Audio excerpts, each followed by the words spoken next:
உலகிலேயே பணக்கார கடவுளாக கருதப்படும் திருப்பதி ஏழுமலையானின் முதல் தரிசனம் யாருக்கு தெரியுமா?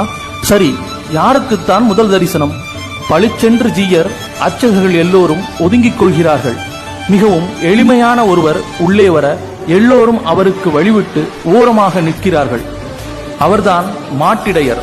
பசு கன்றுடன் வரும் இடையர் பொற்கதவின் முன் வந்து நிற்க மெல்ல திரைகள் விலக அவன் தன் பசு கன்றுடன் பரந்தாமனை காண்கிறான்.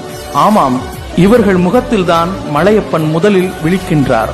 இந்த பழக்கம் பல நூற்றாண்டு காலமாக திருமலையில் இருந்து வந்திருக்கிறது. கோ என்றால் பசு, விந்தன் என்றால் காப்போம் அல்லவா? இந்த பெருமாள் உயிர்கள் எனும் பசுக்களை காத்து மேய்க்கும் நல் மேய்ப்பன்.